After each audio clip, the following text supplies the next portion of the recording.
प्रस्तुत है लेखिका सुमन वाजपेयी की कहानी सर्द ज़मीन। सुमन वाजपेयी जी को पत्रकारिता और लेखन का लंबा अनुभव है। उनके कैरियर की शुरुआत चिल्ड्रंस बुक ट्रस्ट से हुई। प्रस्तुत है उनकी कहानी सर्द ज़मीन। मेरी ज़ुबानी, मैं हूँ सीमा सिंह। पिछले 2 हफ्तों से वो लगातार प्रेम कहानियों पर आधारित टीवी पर आने वाले सीरियल की इस कहानी को देख रही थी। कहानी थी हंसा नाम की एक औरत की, जिसके जीवन में अनायास ही एक पुरुष का प्रवेश होता है।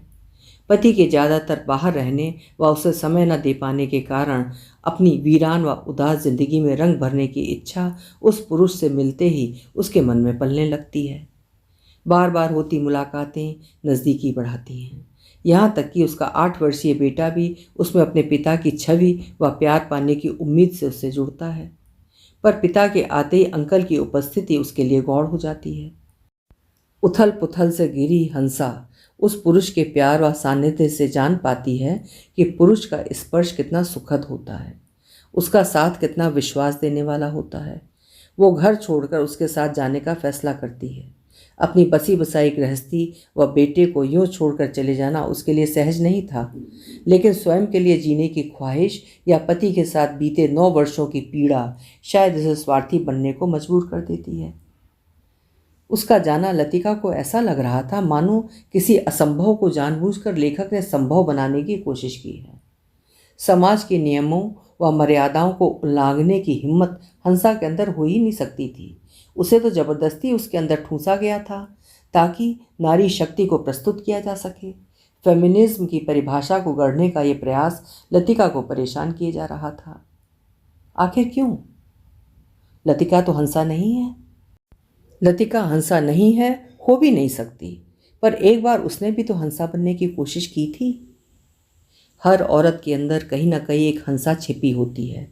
कुछ उसे बाहर निकाल दबी घुटी जिंदगी से छुटकारा पा लेती हैं, तो कुछ जीवन भर दर्द के अंधेरों में स्वयं को गुम कर उस गुनाह की सजा भुगतती हैं जो उन्होंने किया तो नहीं, बस उसके बारे में किसी कोने में बैठकर सोचा जरूर था। वही सोच उसे जीवन भर एक अपराध बोध, पीड़ा और गुस्से के मिले जुले भावों से जूझने के लिए मजबूर कर देगी। इसकी तो कल्पना उसने नहीं की थी। वही क्या, कोई भी इस तरह की कल्पना नहीं कर सकता है।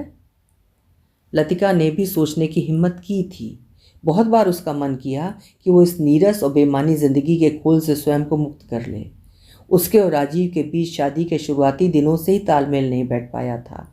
कारण अनेक थे, शारीरिक, भावनात्मक व दृष्टिकोण से जुड़े। हो सकता है कि उसे ही राजीव को समझने में भूल हुई हो। सच तो यही था कि एक औरत को पुरुष के जिस साथ की अपेक्षा होती है वो उसे राजीव से नहीं मिला, ना ही शारीरिक रूप से, ना ही मानसिक रूप से। ना तो लतिका की ज़रूरतों को समझ पाया, ना ही उसके अंदर किसी तरह की अनुभूति जागृत कर पाया। वो हमेशा ठंडी औरत होने का ताना सहती रही। राजीव हर बात में उसका मजाक उड़ाता, उसकी बेइज्जती करता। सीधी सी बात थी, वो उससे हर तरह से बेहतर थी, रूप, रंग, नौकरी व बुद्धि में भी। अपनी हीन भावना से उबरने के बजाय लतिका के अंदर गलतियां ढूंढना उसे ज़्यादा आसान लगता। कहा जाता है कि जोड़ियां स्वर्ग में बनती हैं, लेकिन गलती तो किसी से भी हो सकती है। इसीलिए अक्सर 2 विपरीत दिशाओं में सोचने वालों की ईश्वर जोड़ी बना देता है। वो भी क्या करे, उसके पास काम का प्रेशर भी तो बहुत रहता है। आलोक कहता था, वो भी तो अपने बेमेल विवाह को संभाल नहीं पा रहा था। दिन रात के झगड़े और राजीव का जब तब घर से गायब रहना। वो जानना चाहती तो कहता, मैं तुम्हें बताना जरूरी नहीं समझता। वो लाख सामंजस्य करने की कोशिश करती, उसके साथ ही खुशियां ढूंढने की चाह में एक कदम उसकी ओर बढ़ाती तो वो 2 कदम पीछे हट जाता। शराब की आदत ने और भी बुराइयों को उसके अंदर भर दिया था। दूसरी औरतों का साथ उसे प्रिय लगता था। जब राजीव और उसके बीच कोई रिश्ता ही नहीं था तो बच्चे होने का तो सवाल ही नहीं उठता था। अकेलापन उसके अंदर इस कदर भर गया था कि दिन भर ऑफिस में थकने के बावजूद वो सो नहीं पाती। रात का सन्नाटा उसे तड़पाता। पुरुष की बलिष्ठ बाहों में समा जाने की चाह उसे करवटें बदलते हुए रात बिताने को मजबूर कर देती। क्या उसकी इच्छा अस्वाभाविक थी? राजीव और वो अलग अलग कमरों में सोते थे। शराब पीकर होश खोकर सोना कितना आसान होता है, किसी किस्म का ख्याल या भूख तब परेशान नहीं करती है। जीने का हक हर किसी को है। एक चिड़िया भी तमाम जिजीविषाओं को पूरा करने के लिए निरंतर प्रयास करती रहती है। उसके अंदर तो दिल, दिमाग, भावनाएं सभी थीं। ऑफिस के टूर से मुंबई गई थी 2 दिनों के लिए। वहाँ उसका स्वागत आलोक ने ही किया था। वहाँ की ब्रांच का हेड था वो। 2 दिन तक साये की तरह उसके साथ रहा। जान पहचान, स्वभाव की एकरूपता और मानसिक रूप से तालमेल बैठने से उनकी बीच ऐसी दोस्ती हुई कि वापस आकर भी ऑफिस के काम के अतिरिक्त संवाद कायम रहा। फ़ोन, ईमेल और चैटिंग बड़े ही आनंददायक पल हुआ करते थे वे। लतिका की बधी बधाई जिंदगी में कुछ परिवर्तन आया, जैसे शांत समुद्र की लहरों में उफान आने लगा हो। दोनों ही अपने स्थिर जीवन से उकताए हुए थे। शायद इसलिए निकटता का सेतु बहुत जल्दी कायम हो गया। उसको अपना तन मन समर्पित कर देने की तीव्र इच्छा लतिका को बार बार उकसाने लगी। आलोक अपनी पत्नी के साथ रिश्ता खत्म कर उसके साथ जीवन बिताने को तत्पर था। तभी एक दिन लतिका के अंदर भी राजीव को छोड़ने की सोच उपजी। बेमानी रिश्ते को ढोने से फ़ायदा भी क्या था। फिर पता चला कि राजीव का लिवर बिगड़ गया है। शराब नहीं छोड़ी तो गुर्दे भी खराब हो सकते हैं।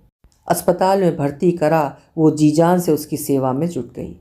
पत्नी का फ़र्ज़ बाकी इच्छाओं पर भारी पड़ा। वैसे भी उस जैसे कमज़ोर इंसान को वो इस वक्त कोई झटका नहीं दे सकती थी। आलोक उसे समझेगा ये भरोसा था उसे। पर आलोक का अस्पताल में आना राजीव को खल गया।